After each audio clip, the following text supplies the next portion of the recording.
हरियाणा के बहादुरगढ़ में कृषि कानूनों को लेकर केंद्र सरकार से नाराज एक किसान ने फांसी लगा ली। किसान ने सेक्टर 9 बाईपास के पार्क में पेड़ से लटक कर जान दे दी है। किसान की पहचान जिंद के सिंगवाल गांव के कर्मवीर के तौर पर हुई है। मृतक कर्मवीर के पास से एक सुसाइड नोट भी मिला है। पंजाब सदियों से कृषि प्रधान राज्य का गौरव पाता रहा है। यह क्षेत्र अपने प्राकृतिक जल स्रोतों, उपजाऊ भूमि और संजीवनी हवाओं के कारण जाना जाता था।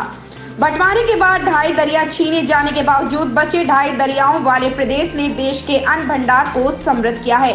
गुरुवाणी में बिजाई को शुभ कार्य के साथ साथ बुनियादी कार्य भी कहा गया है। पंजाब का सारा आर्थिक और सामाजिक इतिहास खेती किसानी के इर्द गिर्द घूमता रहा है। बिहार के मोतिहारी में एक नाबालिग बच्ची के साथ दुष्कर्म के बाद हत्या करने का मामला सामने आया है। आरोपियों ने बच्ची के साथ दुष्कर्म कर उसके शव को जला दिया, लेकिन पुलिस के कानों पर कोई जू तक नहीं रेंगी। जब पीड़ित परिवार थाने में शिकायत दर्ज कराने गया तो पुलिस मामले को गंभीरता से नहीं लिया।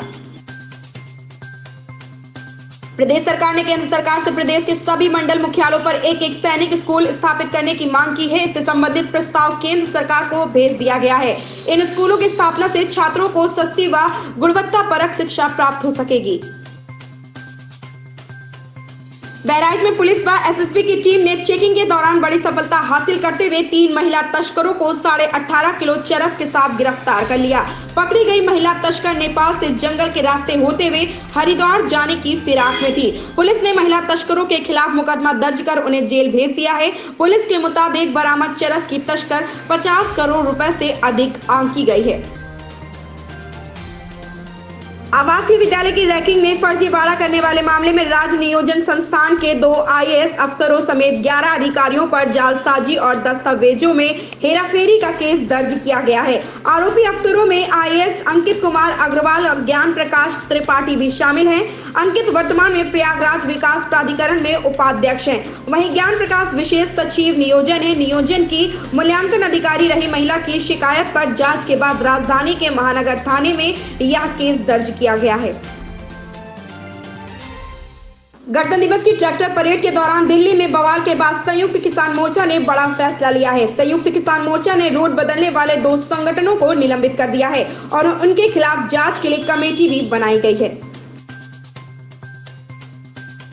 मुख्यमंत्री योगी आदित्यनाथ रविवार को 1 दिवसीय दौरे पर अयोध्या पहुंच गए हैं। सीएम योगी ने राम मंदिर की नींव खुदाई का निरीक्षण किया है। वे हनुमानगढ़ी में दर्शन पूजन कर रामकथा संग्रहालय में मीटिंग के लिए पहुंच गए हैं। सीएम योगी ने मणिराम दास छावनी महंत नेत्र गोपाल दास से मुलाकात की। महंत नेत्र गोपाल दास श्री राम जन्मभूमि तीर्थ क्षेत्र ट्रस्ट के अध्यक्ष हैं। महाराष्ट्र में नए कृषि कानूनों का प्रभाव कम दिखाई देता है, क्योंकि साल 2003 से एपीएमसी मॉडल एक्ट और ठेके पर खेती कॉन्ट्रैक्ट फार्मिंग जैसे सुधार यहां चल रहे हैं। 3 नए कृषि कानूनों में भी जो भी प्रावधान किए गए हैं उन पर तो महाराष्ट्र में पिछले 1.5 दशक से अमल हो चुका है। यहाँ 20 सालों से पोल्ट्री कॉन्ट्रैक्ट फार्मिंग हो रही है, लेकिन सितंबर 2020 में नए कानून जारी होने पर प्याज निर्यात बंदी, स्टॉक लिमिट लगाए जाने के बाद से महाराष्ट्र के किसानों का नए कानूनों पर विश्वास कम हो गया है। जैसे आवश्यक वस्तु अधिनियम के तहत प्याज को बाहर रखा गया था, लेकिन कुछ उपनियमों का आधार लेकर प्याज पर अव्यवहारिक स्टॉक लिमिट लगाई गई, जिससे किसान परेशान हो गए थे। स्टॉक लिमिट के कारण मंडी में प्याज की नीलामी ठप हो गई, प्याज के भाव गिर गए, जिससे किसानों को नुकसान झेलना पड़ा था। तमिलनाडु के चेन्नई से 30 जनवरी को अगवा किए गए नौसेना के 26 वर्षीय नाविक को महाराष्ट्र के पालघर जिले के जंगलों में जिंदा जला दिया गया था। बुरी तरह से झुलसे नाविक की अस्पताल में मौत हो गई।